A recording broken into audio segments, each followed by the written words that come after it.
True story from Texas. His friend said, "She won't remember. She's too young." I was 9. The lie that time heals all wounds is the most dangerous lie of all. Some wounds don't heal. They fester. They scar. And sometimes, if you're very, very patient, they can be transformed into a weapon. I was 9 years old when they gave me my wound. It was a humid Houston evening, the air thick with the smell of my mother's roses, and the stale beer on the breath of my father's friends. "She won't remember any of this," one of them had said, his voice a low, dismissive rumble. "She's too young." He was wrong. I was 9 years old, and I remembered everything. I remembered the feel of the scratchy carpet in our basement, on my bare legs. I remembered the sound of their laughter, a terrible guttural sound that would haunt my nightmares for decades. I remembered the look in my father's eyes, not of horror, not of protection, but of a cold, detached amusement. And I remembered the silence of my mother, a silence so profound, so absolute, that it was a betrayal far deeper than their crime. They thought my youth was a form of amnesia. They thought my silence was forgiveness. They had no idea that the quiet, broken girl they left in that basement was not forgetting. She was memorizing. She was collecting evidence. She was planting the seeds of a reckoning that would take 40 long, patient years to bloom. And when it finally did, it would tear their carefully constructed world of respectable lies down to the studs, leaving them with nothing but the ugly, bitter truth they had spent a lifetime trying to bury.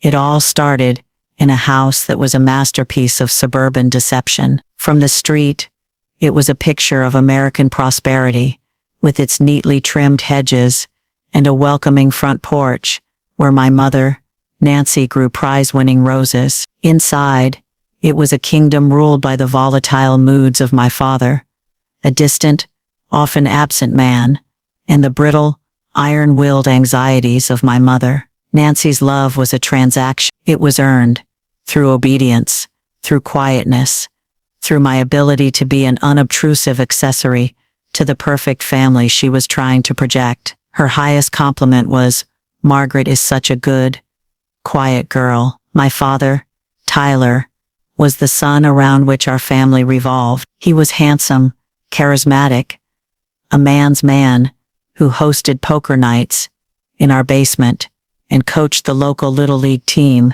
He was a god in our home, and my mother was his most devout worshiper. His word was law, his comfort was paramount. His needs, and the needs of his friends, superseded all else. The friends were a constant presence in our home. They were a loud, boisterous group of men who smelled of stale beer and cheap cigars. They would gather in our basement for their weekly poker games, their laughter and shouts echoing up through the floorboards. My mother would prepare elaborate trays of snacks for them, her famous meatloaf sliders, bowls of grits, an endless supply of beer, and then she would retreat upstairs, leaving me and my younger sister Monica to fend for ourselves. She called them Tyler's boys, her voice full of a fond, wifely pride. I called them the monsters. Even as a small child, I felt a deep, instinctual revulsion towards them. There was something in the way they looked at me,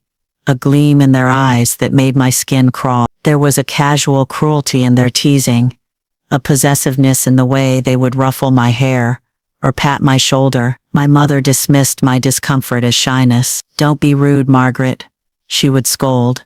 "Say hello to your Uncle Bill." He wasn't my uncle. None of them were. They were my father's friends, and I was just a part of the scenery in his kingdom, a small, insignificant object in a world that belonged to them. I see now that the groundwork for that terrible evening was laid long before it ever happened. I was raised in a house where a man's desires were paramount, where a woman's comfort was secondary, and where a child's fear was an inconvenience. I was raised to be silent. I was raised to be accommodating. I was raised to be a good girl. And on that humid Houston evening, I learned what being a good girl in my father's world truly meant. The night it happened was a poker night, just like any other. The house was filled with the loud, boisterous sound of my father and his friend. The air was thick with the smell of cigar smoke and spilled beer. My mother, having delivered her requisite trays of food,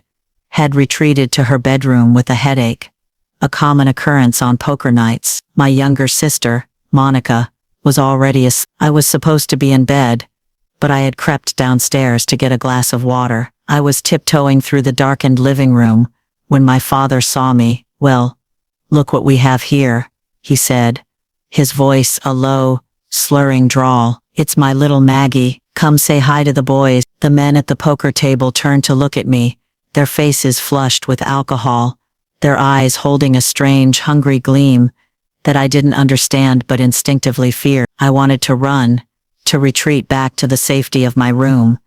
But my father's voice was a command I had been trained my entire life to obey. I walked slowly into the light of the basement, my small bare feet cold on the linoleum floor. One of his friends, a man named Bill, who always made my skin crawl, patted the empty chair beside him. "Come sit with your Uncle Bill, sweetie," he said, his smile a grotesque caricature of affection. I looked at my father, my eyes pleading for him to intervene, to send me back to bed, to protect me. He just smiled, a lazy, indulgent smile, and gave a small nod. "Go on, Margaret," he said.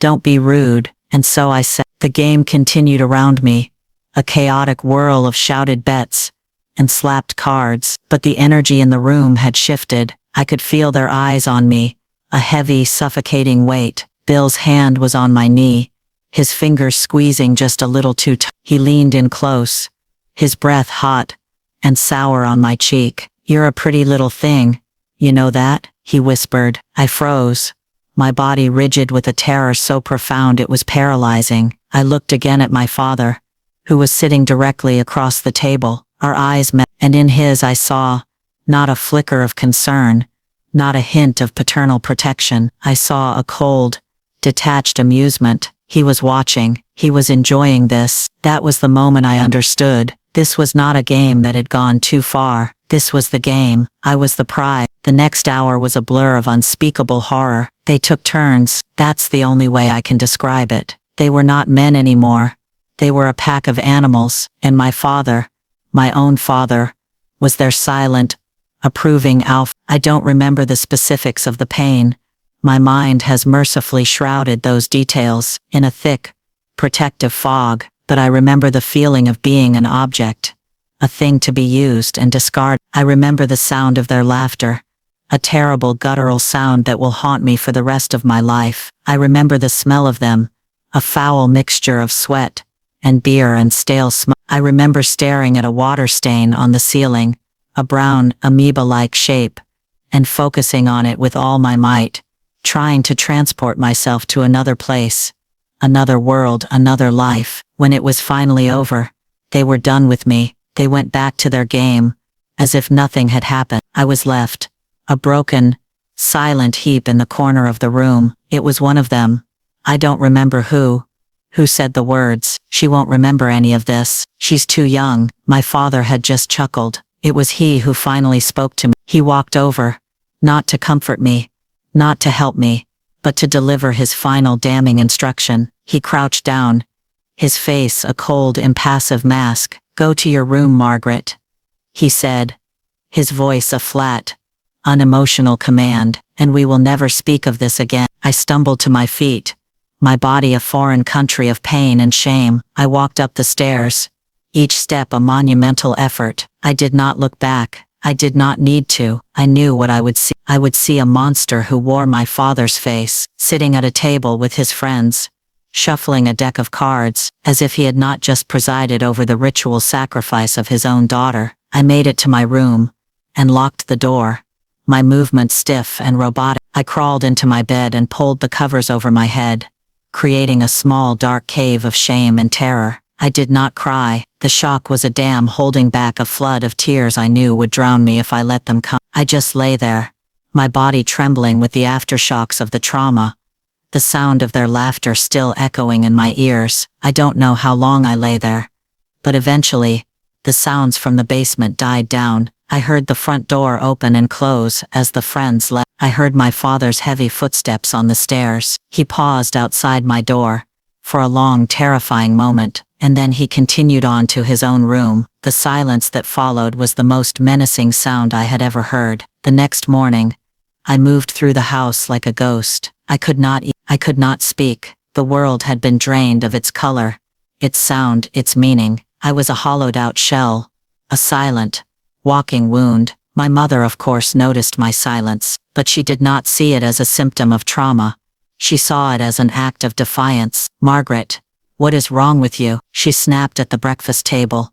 "You haven't said a word all morning. Are you sulking about something?" I couldn't look at her. I couldn't look at him. I just stared at my uneaten plate of grits, the food a tasteless, pulpy mass in my mouth. My father answered for me, his voice a smooth, casual lie. "She's just being a moody preteen, Nancy," he said, reaching for the paper. "She'll snap out of it." But I didn't snap out of it. The days that followed were a waking nightmare. I was a prisoner in a house with my abusers, forced to participate in the charade of a normal, happy family. I had to sit at the dinner table with the man who had watched me be destroyed. I had to endure his casual touches, his fatherly pats on the shoulder, each one a fresh wave of violation. I had to listen to my mother praise him, dote on him, defend him, all while the secret of his monstrousness screamed in the silence between us. The house itself became a landscape of terror. The basement was a place I would never enter again. Every creak of the floorboards, every shadow on the wall was a potential threat. My own bedroom was no longer a sanctuary. It was a crime scene. I started having nightmares. Terrible, vivid dreams, filled with the faces of those men, the sound of their laughter. I would wake up screaming, my body drenched in a cold sweat. My mother's response was not comfort, but annoyance. "Margaret, you are going to wake the entire house," she would hiss, standing in my doorway. "Whatever is wrong with you, you need to get over it. Get over it." As if what had happened was a childish tantrum, a mood I could simply decide to change. The injustice of it was a constant, burning fire in my gut. I had been the victim of an unspeakable crime, and I was being treated like the perpetrator. I was being punished for my own pain. But beneath the fear and the shame, and the injustice, something else was beginning to take root. It was a cold, hard, diamond, bright resolve. They had tried to break me. They had tried to silence me. But they had failed. They had underestimated me. They did not know that the quiet, broken girl they saw was a survivor. And I would survive this. I would find a way to make them pay. I didn't know how, and I didn't know when. But I knew, with a certainty that was as deep and as real as my pain, that one day, I would have my revenge, and it would be as cold and as quiet, and as devastating as the crime they had committed against me. The years following that night were a masterclass in survival. I built a fortress around myself, a wall of silence and compliance, so high and so thick that no one could get in. I became the perfect daughter, the perfect student, a ghost in my own life. It was a performance, a long, exhausting, soul-crushing performance, but it was the only way I knew how to stay safe. My father and his friends never touched me again. My silent, broken compliance seemed to be enough for them. They had gotten what they wanted.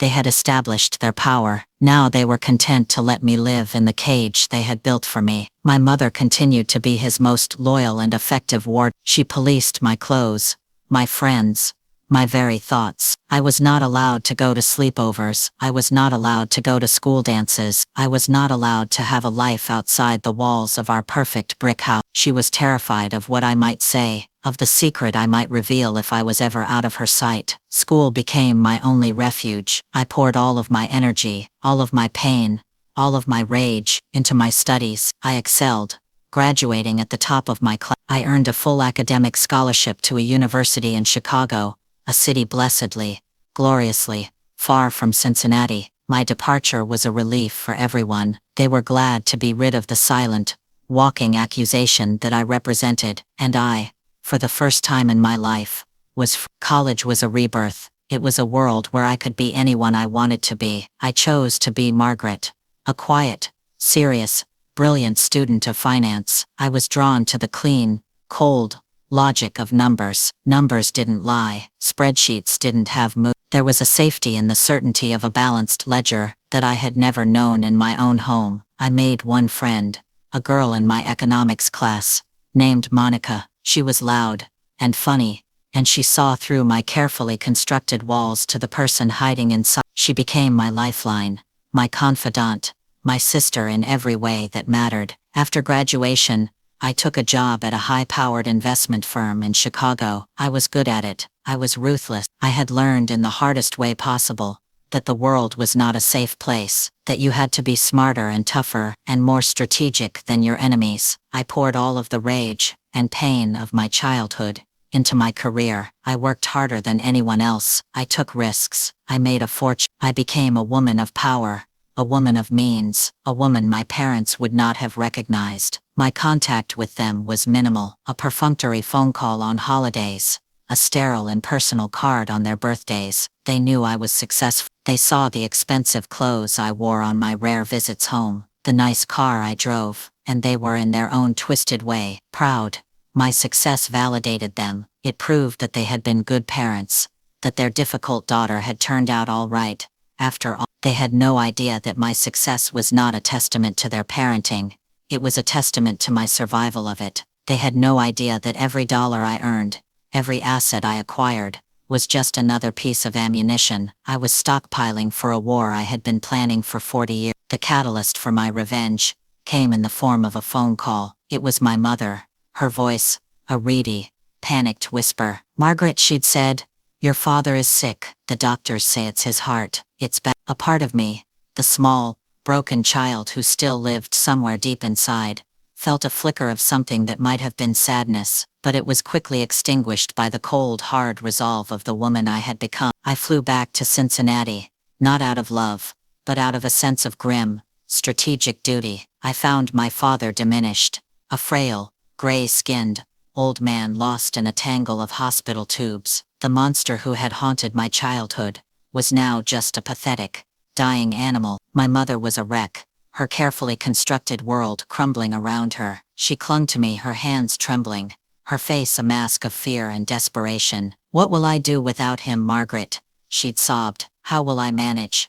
And in that moment, I saw my open. For 40 years, I had been the victim. Now, it was my turn to be the one in control. I took over everything. I spoke to the doctors. I managed the hospital bills. I took charge of their finances. My mother, so lost in her grief and fear, handed everything over to me without a second thought. She signed a durable power of attorney, giving me complete control over their assets, their home, their very lives. She thought I was her savior, her dutiful daughter finally stepping up to take care of her. She had no idea she was handing the keys to the kingdom to the very person she had spent a lifetime trying to destroy. My father died 2 weeks later. The funeral was a somber, respectable affair, a final performance of the perfect family line. His poker buddies, the men who had been my tormentors, were there.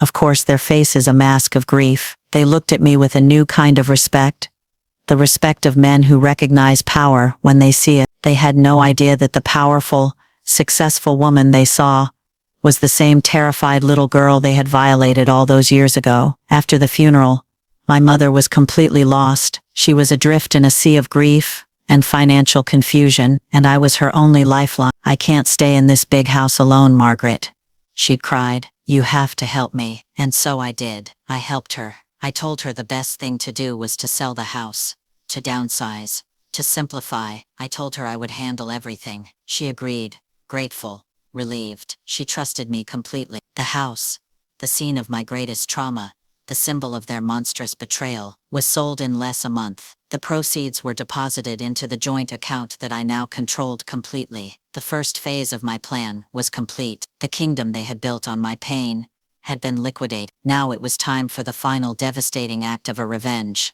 40 years in the making. After the sale of the house, I moved my mother into a small, elegant, and very expensive assisted living facility in a quiet suburb of Cincinnati. It was the kind of place she had always dreamed of, with manicured gardens, a formal dining room, and a staff that catered to her every whim. She loved it.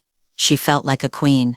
She had no idea that her gilded cage was being paid for with her own money. and that the funds were finite. The poker buddies, my father's friends, the men who had been my tormentors, were still a part of my mother's life. They would visit her, at the facility, bringing her flowers and chocolates, playing the part of devoted, caring friends of the family. They were, I knew, sniffing around the estate, trying to gauge the extent of my mother's newfound wealth. They saw me as her financial manager, a powerful, but benevolent gatekeeper. They had no idea I was the architect of their impending doom. I let them live in their fool's paradise for 6 months. I let my mother enjoy her life of leisure. I let the monsters believe that their crimes had been forgotten, that they were safe. I was patient. I had learned patience in the long, silent years of my childhood. And then, I made my move. I called a meeting. Me, my mother, and the 3 remaining poker buddies, Bill, Tom, and Jerry. I held it in the private dining room of the assisted living facility.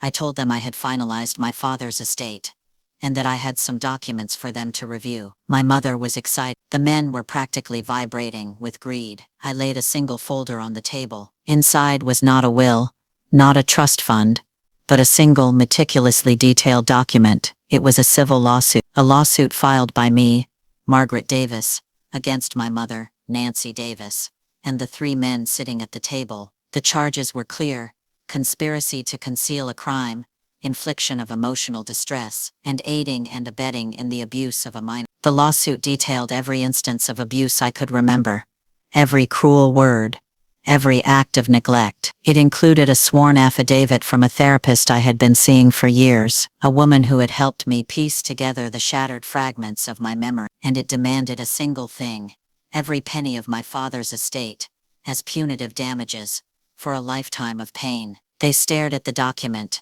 their faces a mask of stunned disbelief. My mother was the first to speak, her voice a reedy, panicked whisper. "Margaret, what is this? This is a joke, right? You're making it up." "Am I, mother?" I said, my voice as cold and as calm as a frozen lake. "Am I making up the bruises on my sister's arms? Am I making up the sound of her crying behind a locked door? Am I making up the fact that when I came to you for help, you told me to do the dishes?" Bill, the one who had always scared me the most, tried to bluster his way through it. "This is slander. This is extortion. You have no proof." "Actually, I do," I said, sliding a second folder across the table. Inside were the notarized confessions of 2 of the other poker buddies, men I had tracked down over the years, men whose own lives had been ruined by their own demons, men who were finally, in their old age, willing to tell the truth in exchange for a quiet, comfortable retirement, funded by a small, anonymous trust I had set up. Their signed, sworn statements detailed the events of that night, and many other nights, in excruciating detail. They named my father, and they named them. Bill's face went white. The color drained from his face, leaving behind a pasty, gray mask of pure terror. He was not a charming, powerful man anymore. He was just a pathetic, aging predator, caught in a trap 40 years in the making. The legal battle was short and brutal. Their high-priced lawyers were no match for the mountain of evidence I had compiled. The sworn statements from the other men were undeniable. Bill, Tom, and Jerry, faced with the threat of criminal charges, caved completely. They agreed to a settlement that stripped them of everything they owned: their successful businesses, their large houses in the suburbs, their investment portfolios. All of it was liquidated to pay the damages outlined in my lawsuit. They were left with nothing but their public shame and their secret guilt. My mother was a more complicated matter. She fought, of course. She continued to insist that I was lying, that I was a vindictive, unstable woman trying to destroy her family. But her denials were a pathetic, flimsy shield against the avalanche of truth. In the end, she too was forced to settle. The trust I had set up for her medical care was dissolved. The funds transferred to me. She was left with nothing but her small Social Security check, not nearly enough to cover the exorbitant cost of the luxury assisted living facilities she had become accustomed to. She was forced to move into a state-funded nursing home, a clean but sterile institution filled with the sounds of coughing and the smell of despair. It was a place devoid of elegance, of status, of the appearances she had valued.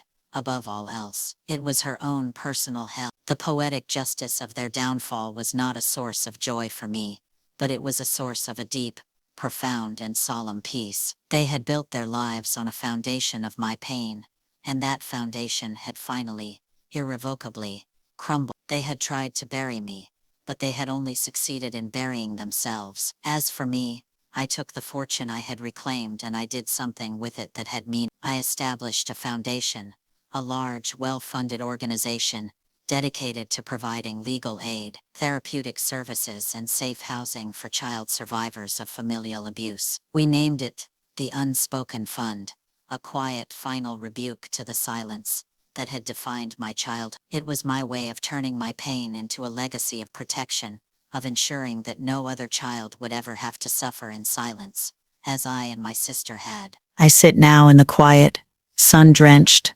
living room of my own home in Chicago. It is a small, peaceful space, filled with books and plants, and the gentle, comforting presence of my sleeping cat. I am a successful financial analyst, a woman who has built a life of security and independence on her own terms. My life is quiet, but it is a peace-filled quiet, a quiet of my own making. I have found a measure of healing, not in forgetting, but in transforming my past. The scars are still there, of course, they always will be, but they are no longer open, weeping wounds. They are the silvery, weathered lines of a survivor, a testament to a battle fought and won. I have not spoken to my mother since the settlement.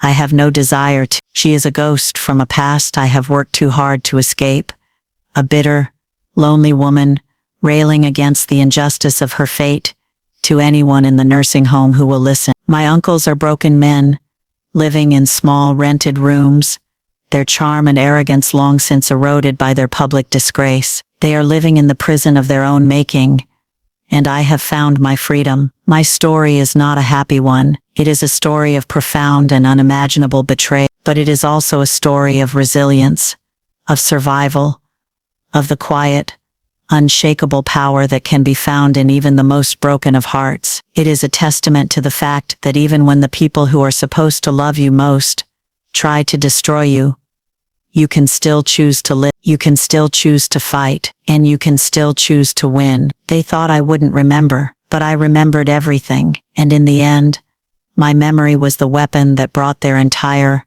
rotten world down.